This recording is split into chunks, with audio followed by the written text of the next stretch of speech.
और अब खबर आईफोन के दीवानों से जुड़ी हुई। दरअसल आज से आईफोन 17 लोगों के हाथों में पहुंच गया है और इसका लोगों को लंबे समय से इंतजार था।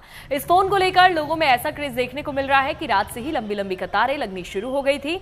दिल्ली और मुंबई में कुछ ऐसी तस्वीरें सामने आई है जिसे देखकर यह अंदाजा लगाया जा सकता है कि आईफोन को लेकर लोगों में कितना ज्यादा क्रेज है। दिल्ली के साकेत में सेलेक्ट सिटी मॉल में भी लोग आधी रात से कतार में खड़े हो गए थे, तो उधर मुंबई के बांद्रा कुर्ला कॉम्प्लेक्स स्थित एप्पल शोरूम के बाहर सैकड़ों की संख्या में लोग खड़े नजर आए।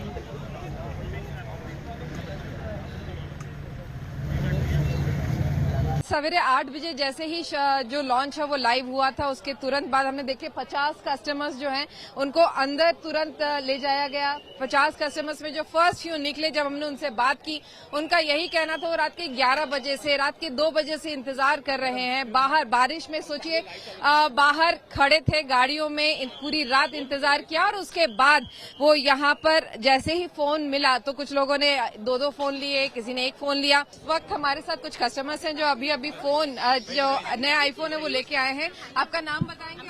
सलमान। कितने बजे से खड़े थे यहाँ पे? रात में 11 बजे से। रात के 11 बजे से यहाँ लाइन में लगे थे? तो 11 बजे से ही मतलब प्री बुकिंग नहीं की थी लाइन? नहीं, प्री बुकिंग के लिए ही लाइन में खड़े थे। अच्छा, प्री बुकिंग करके भी लाइन में लगे हुए थे रात के 11 बजे से। तो रात भर क्या किया? बाहर बैठे थे। हाँ, बाहर ही बैठे थे, बारिश के बीच थे। बताइए, यहाँ पर अभी आपने जब प्री बुकिंग की तो किस वजह से 2-2 फोन किस लिए लिए? एक मेरे लिए, एक मेरी वाइफ के लिए। दोनों आईफोन। आप लोग आईफोन फैंस हैं, तो इसमें क्या फायदा होगा इस आईफोन के, किस वजह से? अच्छा कलर है, न्यू कलर है। अच्छा। इससे पहले भी आईफोन ही है। अच्छा, तो अभी ये फोन क्या मतलब नया है? कुछ नया है क्या? मतलब क्या अट्रैक्ट किया? कलर ही। तो कुछ लोगों को कलर अट्रैक्ट कर रहा है, कुछ लोगों को जो फोन है उसमें जो फीचर्स हैं वो अट्रैक्ट कर रहा है। बट अलग अलग इंटरेस्ट से लोग यहाँ पर आके अपने लिए आईफोन ले रहे हैं। कैमरामैन किरण सबकाल के साथ विद्या, मुंबई। तो दिल्ली का हाल भी कुछ मुंबई की तरह ही है। यहाँ भी सूरज उगने से पहले लोग एप्पल स्टोर के बाहर जुट गए थे। देखिए, आईफोन 17 आज लॉन्च हो गया है।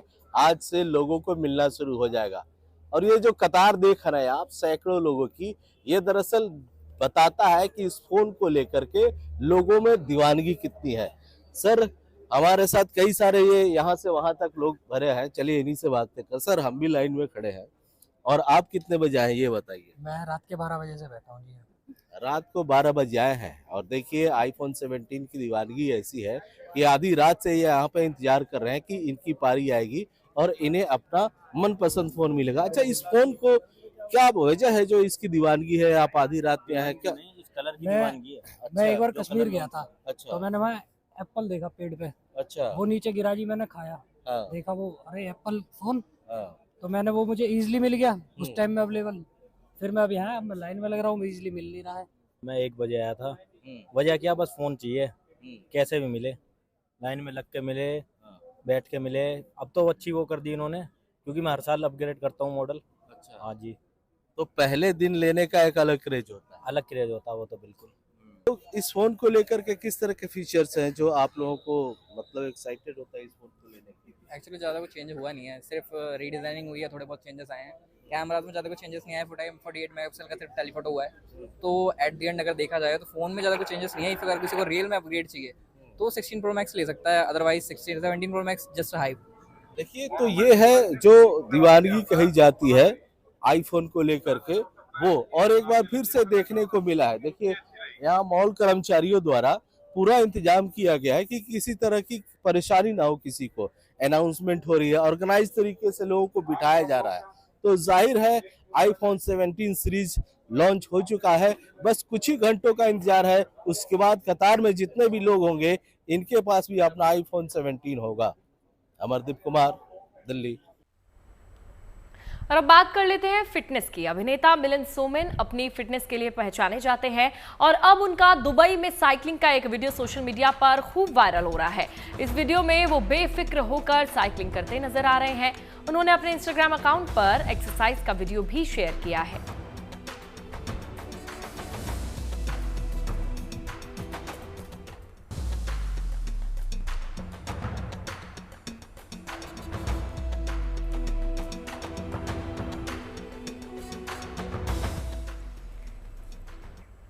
और चलिए अब आपको लिए चलते हैं सीधे पेरिस, जहां पाब्लो पिकासो की शानदार पेंटिंग नीलामी के लिए तैयार है। इस पेंटिंग को पिकासो ने साल 1943 में बनाया था। 24 अक्टूबर को पेरिस के ड्रॉट ऑक्शन हाउस में पेंटिंग की नीलामी हुई। Par les grands-parents des actuels propriétaires en 1944. Et à ce moment-là, il l'a gardé chez lui. Et par voie de succession, il est resté dans la famille. C'est un tableau donc, qui n'a jamais été prêté pour des expositions, qui a été photographié par Zervos dans la... दुनिया भर में AI यानी कि artificial intelligence का बोलबाला है और यही टेक्नोलॉजी अब अपराध सुलझाने में पुलिस का सबसे बड़ा हथियार साबित हो रही है। दरअसल नागपुर में हाल ही में हुई 19 लाख की लूट की गुत्थी भी पुलिस ने AI की मदद से ही सुलझाई है।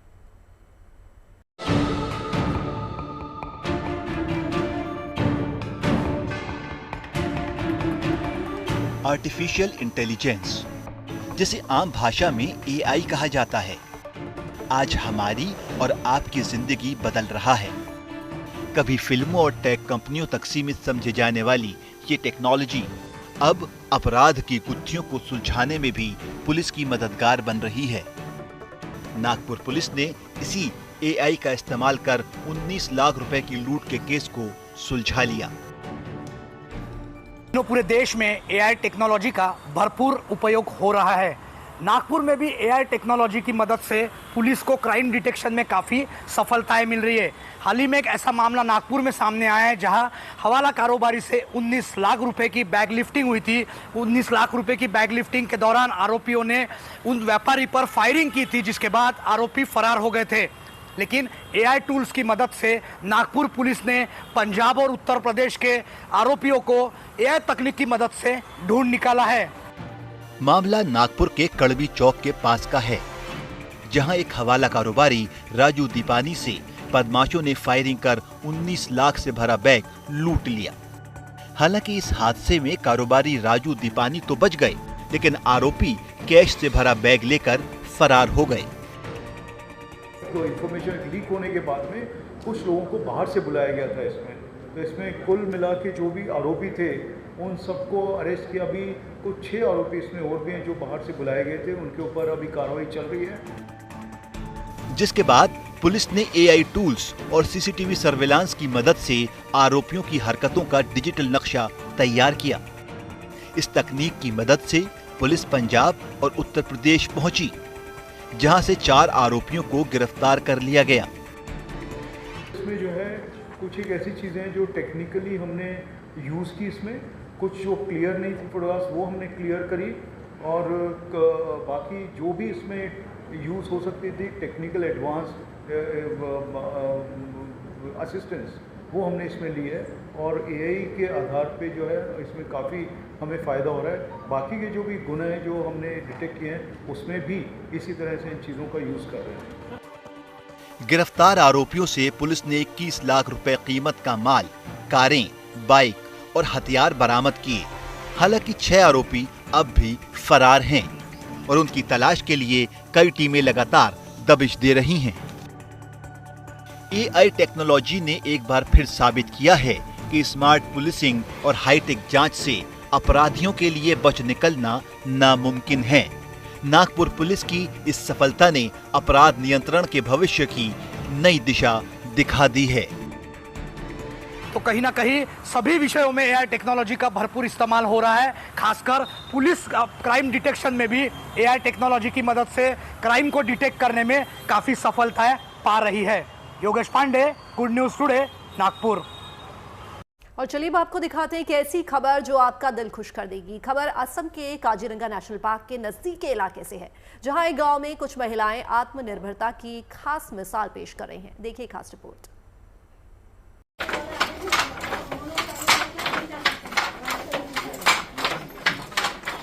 करघे पर काम कर रही ये महिलाएं केवल दूसरों के लिए कपड़े नहीं बुन रही, बल्कि असल में ये अपने लिए जीने की राह तैयार कर रही हैं, अपने सपने बुन रही हैं और उन्हें साकार कर रही हैं। असम में कालियाबोर के रंगालू में चल रहे इस वीविंग सेंटर में इन महिलाओं को रोजगार मिला है। इस तरीके से ये काम इनके लिए अपनी घर गृहस्थी चलाने का मुख्य जरिया बन चुका है। रंगालू परिधीय विकास समिति और काजीरंगा राष्ट्रीय उद्यान की आर्थिक मदद से स्थापित रंगालू वीविंग सेंटर आज 13 स्थानीय महिलाओं को रोजगार और आत्मसम्मान दोनों दे रहे हैं। ये केंद्र साल भर चलता है। सुबह 10 बजे से लेकर शाम के 4 बजे तक महिलाएं दिन प्रतिदिन मेहनत कर परंपरागत वस्त्र जैसे गामूसा, रुमाल और कई खूबसूरत हस्तनिर्मित उत्पाद तैयार करती है। इन उत्पादों को सबसे अधिक पसंद करते हैं काजीरंगा के आने वाले देशी और विदेशी पर्यटक। हर एक धागे में न केवल कला झलकती है बल्कि आत्मनिर्भरता की प्रेरणादायक कहानी भी। ये महिलाएं साबित कर रही है कि अवसर मिले तो गांव की गलियों से भी विश्व बाजार तक पहुंचने का सपना कोई दूर की बात नहीं।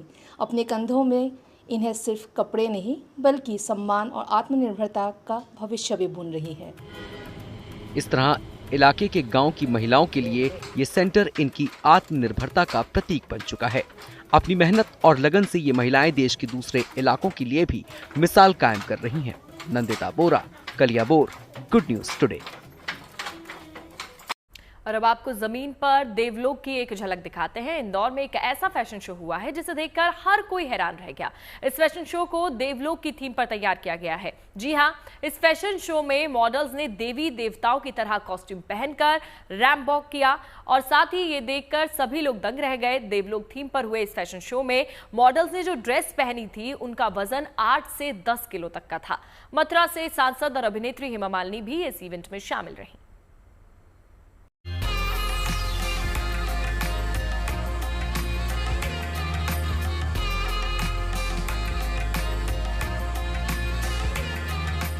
फैशन शो के रेड कारपेट पर आपने कई स्टाइलिश मॉडल्स को देखा होगा, लेकिन फूलों से सजा ये रैंप बेहद खास है। सिर पर सोने का मुकुट, हाथ में त्रिशूल, रैंप पर जैसे स्वयं देवी देवता उतर आए हों। रोशनी, संगीत और मंत्रोच्चार का ये फ्यूजन आस्था और भक्ति में सराबोर करने वाला है। ये नजारा है इंदौर के फीनिक्स सिटाडेल मॉल में आयोजित नेशनल ब्यूटी आर्टिस्ट चैंपियनशिप का।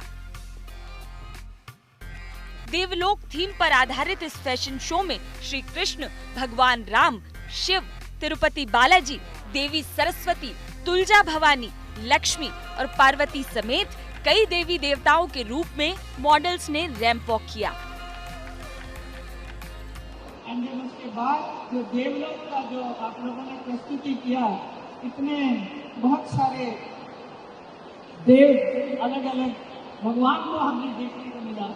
उनका मेकअप करना कितना मुश्किल है, वेरी वेरी डिफिकल्ट, बिकॉज हम उनको फोटोग्राफ में देखते हैं या मूर्ति को मंदिर में देखते हैं।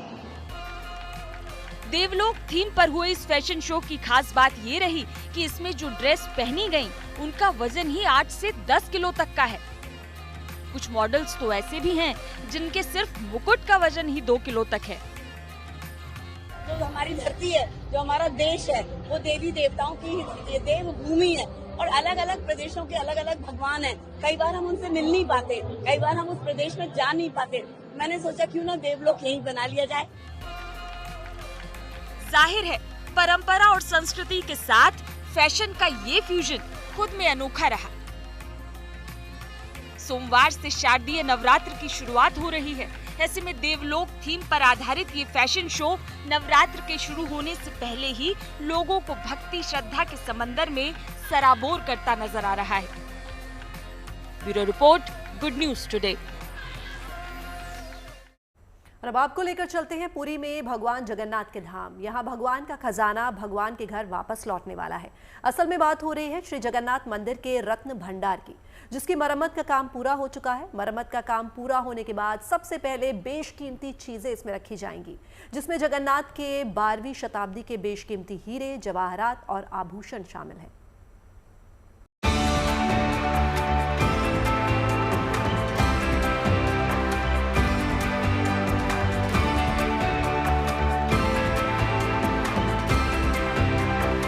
उड़ीसा में आस्था और भक्ति के महातीर्थ पुरी के प्रसिद्ध जगन्नाथ मंदिर में ठीक 4 दिन बाद बड़ी ऐतिहासिक घड़ी आने वाली है। 23 सितंबर को भगवान जगन्नाथ के 12वीं शताब्दी के बेशकीमती हीरे, जवाहरात और आभूषण मंदिर परिसर में स्थित प्राचीन रत्न भंडार में शिफ्ट कर दिए जाएंगे। ये रत्न भंडार न केवल खजाने के रूप में इस मंदिर का अहम हिस्सा है, बल्कि यहाँ की अनूठी सांस्कृतिक धरोहर भी है। ऐसे में भगवान से जुड़ी सदियों पुरानी अनमोल सामग्रियों को उनके मूल स्थान पर पहुँचाया जाना श्रद्धालुओं के लिए अहम भावनात्मक पल होगा। मंदिर प्रशासन का कहना है कि रत्न भंडार में सामानों की शिफ्टिंग के लिए सारी तैयारियां पूरी कर ली गई हैं।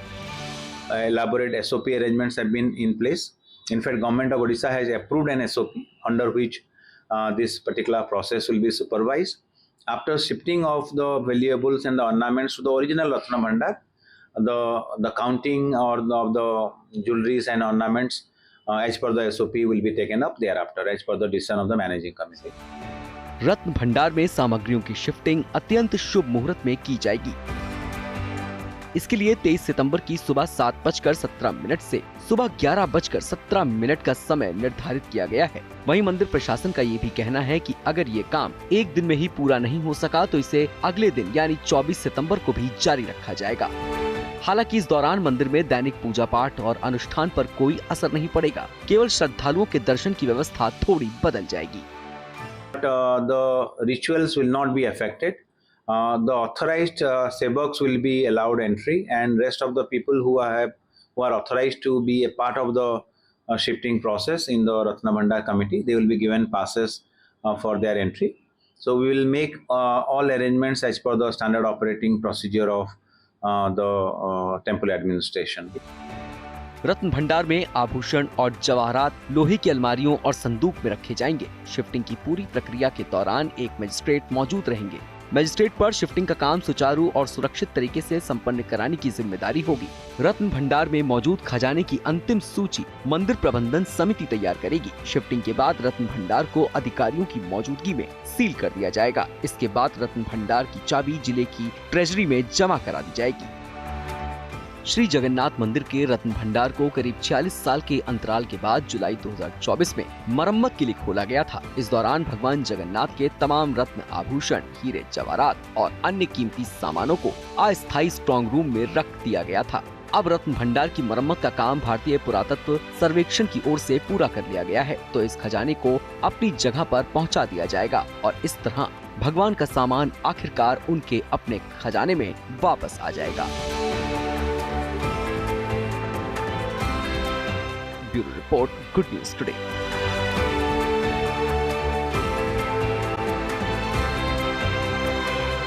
और अब बात करेंगे नवरात्र से ठीक पहले लग रहे सूर्य ग्रहण की। क्या शारदीय नवरात्र और क्या सूर्य ग्रहण का खास कनेक्शन है? ये सवाल हर किसी के मन में है। इसे लेकर श्रद्धालुओं में उलझन भी है कि नवरात्र शुरू होने से कुछ घंटे पहले जो सूर्य ग्रहण होगा, क्या वो सही और शुभ होगा? 15 दिनों में दूसरा ग्रहण होने जा रहा है और उसके साथ ही देवी दुर्गा की पूजा भी शुरू होगी। तो ये चिंता की बात है या माता रानी का वरदान है? आज इस पर विस्तार से हम करेंगे चर्चा। ग्रहण के असर को समझेंगे और उपाय भी आपको बताएंगे।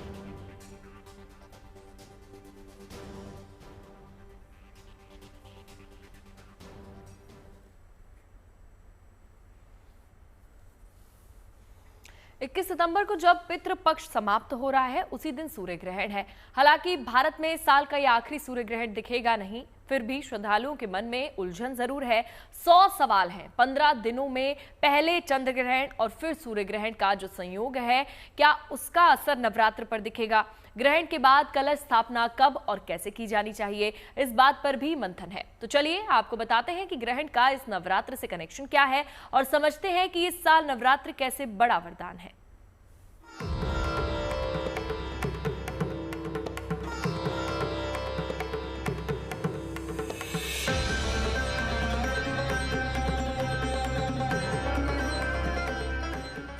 श्वेत रूप धरा देवी, ईश्वरी वृषवाहना, श्वेत वस्त्र हैं, श्वेत आभूषण। माँ की आटे से बनी इस प्रतिमा जैसे कई अभिनव प्रयोग कोलकाता में नजर आएंगे, तभी तो देश भर से लोग वहाँ पंडाल देखने जाएंगे। लेकिन इसके लिए कुछ दिन बाकी है। अभी तो श्रद्धालुओं को ये सवाल परेशान कर रहा है कि चंद्र ग्रहण और सूर्य ग्रहण का नवरात्र पर क्या असर होगा।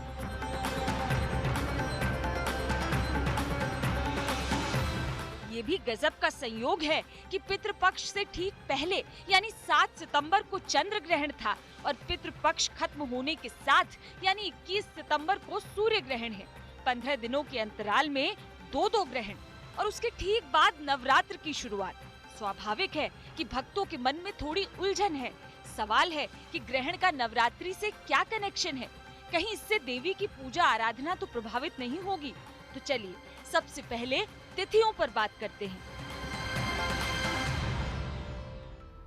पंचांग के मुताबिक 21 सितंबर को सर्वपितृ अमावस्या है। इसी दिन सूर्य ग्रहण का संयोग है। 21 सितंबर को पितृपक्ष का अंतिम दिन होगा और ठीक अगले दिन यानी 22 सितंबर से शारदीय नवरात्र की शुरुआत हो जाएगी। यानी देखा जाए तो जब सूर्य ग्रहण का असर होगा, माँ दुर्गा की पूजा भी प्रारंभ होगी। तो क्या ये चिंता की बात है? जानकारों के मुताबिक ऐसा बिल्कुल नहीं है। 21 तारीख को सूर्य ग्रहण की स्थिति बन रही है, परंतु यह सूर्य ग्रहण भारत में दृश्य नहीं है। भारत में दृश्य नहीं होने के कारण धार्मिक दृष्टिकोण से और ज्योतिषी दृष्टिकोण से कोई भी महत्व नहीं है, महत्वहीन है।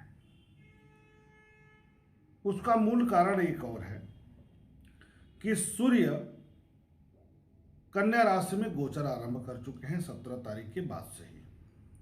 ऐसे में भारत भूमि पर बहुत नकारात्मक प्रभाव दिखाई नहीं दे रहा है, यानी शुभ स्थिति बनी हुई है। इसका चंद्र ग्रहण या सूर्य ग्रहण से कोई मतलब नहीं है, कोई अर्थ नहीं है, कोई जुड़ाव नहीं है, अलग अलग स्थितियां।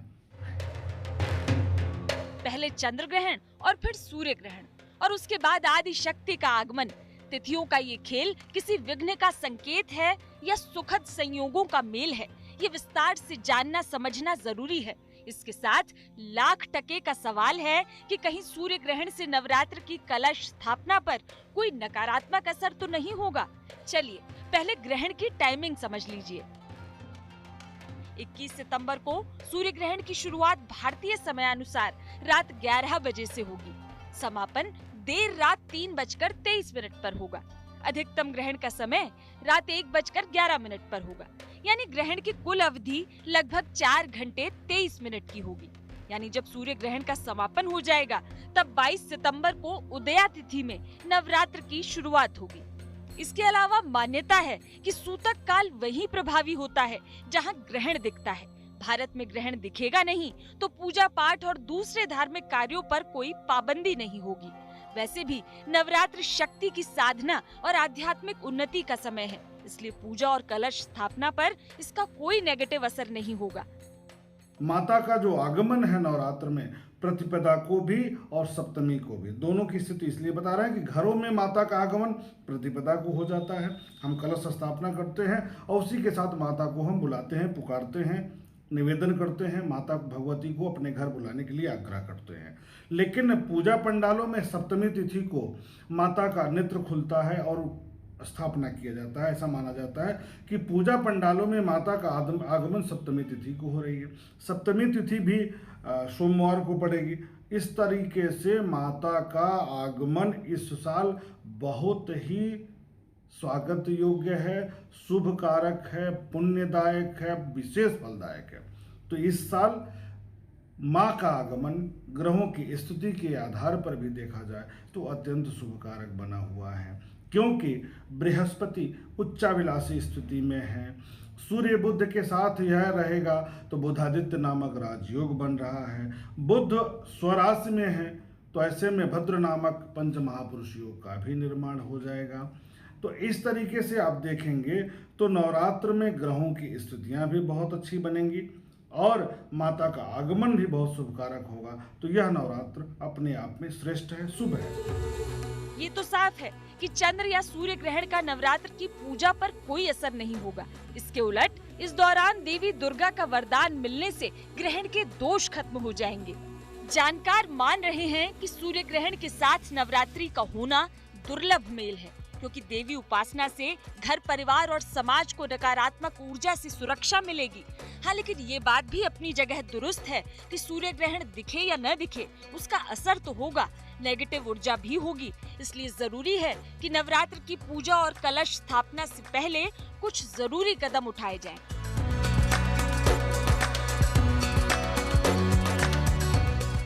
22 सितंबर को सुबह जल्दी उठकर घर की अच्छी तरह सफाई करें। खास तौर पर पूजा की जगह को स्वच्छ और पवित्र बनाना जरूरी है। ग्रहण के बाद घर के हर कोने और दरवाजों पर गंगा जल का छिड़काव जरूर करें। कलश स्थापना के लिए जो भी सामग्री हो सब पर गंगा जल का छिड़काव करें और पूजा शुरू करने से पहले शुद्ध और साफ कपड़े पहने। मुमकिन हो तो पीले रंग के कपड़े पहने, जो सुख, शांति और सकारात्मक ऊर्जा का प्रतीक है।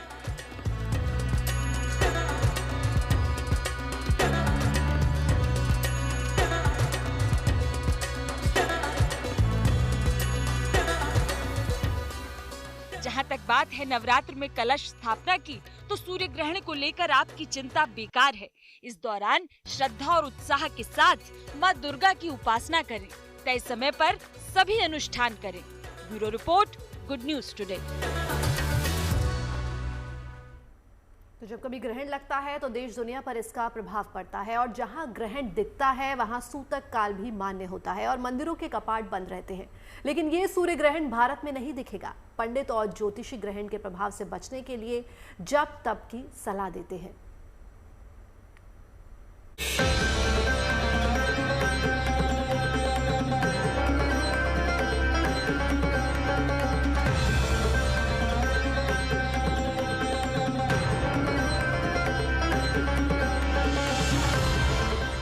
पितृ अमावस्या पर सूर्य ग्रहण की छाया। सूर्य ग्रहण फिर से आ रहा है सूर्य की शक्ति को कमजोर करने के लिए। ज्योतिष शास्त्र के मुताबिक किसी भी कुंडली में सूर्य सबसे प्रमुख स्थान रखता है। सूर्य यश, कीर्ति और वैभव का ग्रह है। इससे इतना तो साफ है कि सूर्य को ग्रहण लगेगा तो कोई भी कुंडली उसके प्रभाव से नहीं बच पाएगी। साल का ये अंतिम सूर्य ग्रहण भारत में नहीं दिखेगा, इसलिए ग्रहण का सूतक काल भी मान्य नहीं होगा। चलिए अब आपको बता देते हैं ये सूर्य ग्रहण किस समय लगने जा रहा है। 21 सितंबर को लगने वाला सूर्य ग्रहण रात 11 बजे शुरू होगा। इसका समापन देर रात 3:23 पर होगा। इस ग्रहण की कुल अवधि 4 घंटे की होगी। देखिए, ग्रहाणाम अधिपति सूर्य लोक रक्षण कारकः विषमस्थान संभूताम पीड़ाम हरते रवि। भगवान सूर्य ग्रहों के राजा कहे जाते हैं। इस वर्ष के राजा भी सूर्य हैं, इस वर्ष के मंत्री भी सूर्य हैं। तो जो लोग सूर्य के राशि से प्रभावित लोग हैं उनको तो विशेष लाभ, लेकिन जो लोग शनि की राशि से प्रभावित हैं क्योंकि शनि और सूर्य में आपस में वैर है। छाया के पुत्र हैं, छाया मारतंड संभूतम तम नमामि शनैश्चरम। तो जो लोग शनि की राशि के हैं, कुंभ राशि के हैं, मकर राशि की हैं, इन लोगों के लिए बहुत अच्छा नहीं है। लेकिन जो सूर्य की राशि के लोग हैं उन लोगों के लिए अच्छा है। और सूर्य की राशि से उसके बाद जो बुध है, जिनके बुध भी बुधेश राशि के स्वामी होंगे, ऐसे मिथुन राशि के लोग हो, कन्या राशि के लोग हो गए, इनके लिए ग्रहण लाभप्रद हो सकता है। सूर्य ग्रहण लगने से 12 घंटे पहले सूतक काल लग जाता है। सूतक काल में पूजा पाठ की मनाही होती है, लेकिन सूतक काल केवल तभी मान्य होता है जब सूर्य ग्रहण भारत में दृश्यमान हो। साल का दूसरा सूर्य ग्रहण भारत में नहीं दिखेगा, इसलिए इसका सूतक काल भी लागू नहीं होगा। साल का ये अंतिम सूर्य ग्रहण भारत में नहीं दिखेगा। ये ग्रहण दक्षिणी गोलार्ध के कई हिस्सों में दिखेगा, जिसमें अंटार्कटिका, ऑस्ट्रेलिया, दक्षिणी प्रशांत महासागर और अफ्रीका के कई हिस्से शामिल होंगे। संयोग की बात तो यह है कि साल का आखिरी सूर्य ग्रहण के दिन पितृपक्ष का समापन होगा और सर्व पितृ अमावस्या का संयोग बनेगा। ग्रहण कोई भी हो, यह ज्योतिषीय लिहाज से हर व्यक्ति के जीवन को प्रभावित करता है। ज्योतिष शास्त्र में राहु और केतु को छाया ग्रह माना गया है, जो ग्रहण के समय सूर्य और चंद्रमा को ग्रसित करते हैं। तो चलिए पहले आपको समझाते हैं कि सूर्य ग्रहण आखिर है क्या। दरअसल जब सूर्य और पृथ्वी के बीच में चंद्रमा आ जाता है, जिससे सूर्य की रोशनी आंशिक रूप से या पूर्ण रूप से छिप जाती है और चंद्रमा की छाया पृथ्वी पर पड़ने लगती है, जहां ये छाया पड़ती है वहां या तो सूर्य दिखाई नहीं देता, जो पूर्ण, आंशिक या वलयाकार ग्रहण के रूप में दिखाई देता है। सूर्य का बड़ा हिस्सा काला दिखाई देने लगता है। इसी खगोलीय घटना को सूर्य ग्रहण कहते हैं। सूर्य ग्रहण का सनातन धर्म में इतना महत्व क्यों है, चलिए अब ये भी जानते हैं। पुराणों के अनुसार पहला पूर्ण सूर्य ग्रहण तब हुआ था जब समुद्र मंथन था। रामायण के अरण्य कांड में भी सूर्य ग्रहण का उल्लेख है। कहा जाता है उस दिन भगवान राम ने खर दूषण का वध किया था। महाभारत काल में जिस दिन पांडव जुए में हारे, उस दिन भी सूर्य ग्रहण था। महाभारत युद्ध के 14वें दिन सूर्य ग्रहण था, जिस वक्त अर्जुन ने जयद्रथ का वध किया था। कृष्ण की नगरी द्वारका जब डूबी थी, तब भी सूर्य ग्रहण हुआ था। ज्योतिष के जानकार मानते हैं कि अगर कुछ खास उपाय किए जाएं, तो सूर्य ग्रहण के बुरे असर को कम किया जा सकता है। मंत्र जाप और ध्यान करने से ग्रहण के दोष कम होते हैं। ग्रहण के दौरान कुंडली के अशुभ योग को समाप्त किया जा सकता है, विशेषकर ऐसे योग जो राहु केतु या सूर्य से संबंध रखते हों। ग्रहण काल के दौरान या उसके ठीक बाद किसी पवित्र नदी में स्नान करना चाहिए। ग्रहण के बाद अन्न, वस्त्र और धन का दान करने की भी परंपरा है। ग्रहण काल में ध्यान और जप सबसे ज्यादा लाभदायक होता है। ये भारत में ये दृश्य ही नहीं होने वाला है, तो कोई इसका ग्रहण का सूतक यहाँ लगेगा नहीं।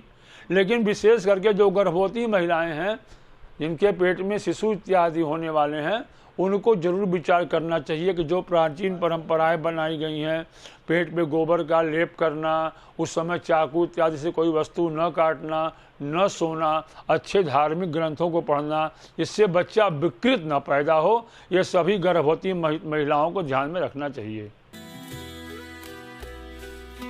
सूर्य ग्रहण एक खगोलीय घटना है और सौरमंडल में सूर्य भी एक ही है। इसलिए सूर्य ग्रहण पर ईश्वर का भजन कीर्तन कीजिए, ताकि आपके ऊपर सूर्य की कृपा हमेशा बनी रहे।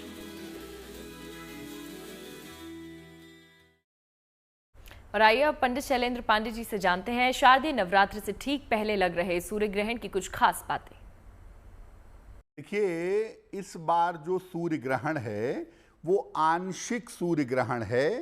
21 सितंबर की रात को लगभग 10:59 पर आरंभ होगा और रात में 12 बजे के बाद जब 22 सितंबर लग जाएगी तो लगभग 3:23-24 पर समाप्त होगा।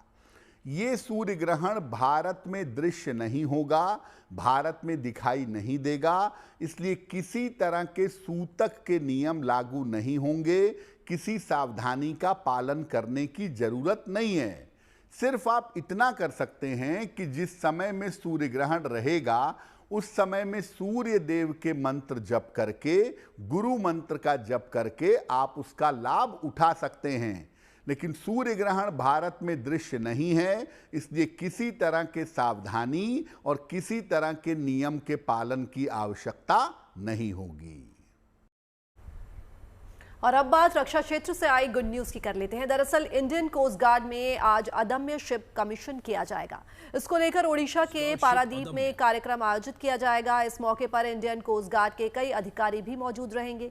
ये आत्मनिर्भर भारत अभियान की बड़ी सफलता है। ये 8 FPV यानी फास्ट पेट्रोल वेसल परियोजना के तहत बनी पहली वेसल है।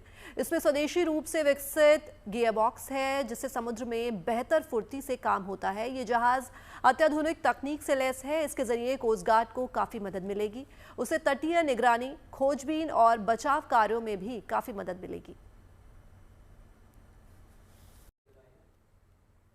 और चलिए आपको मेजबानी की कहानी बताते हैं, जिन्होंने कमाल कर दिया है। कशिश ने मिस इंडिया इंटरनेशनल से लेफ्टिनेंट तक का सफर तय कर लिया है। कशिश मेधवानी ने 2023 में मिस इंडिया इंटरनेशनल का ताज अपने नाम किया था, फिर भी उन्होंने दूसरी राह चुनी, ये भी देश सेवा की।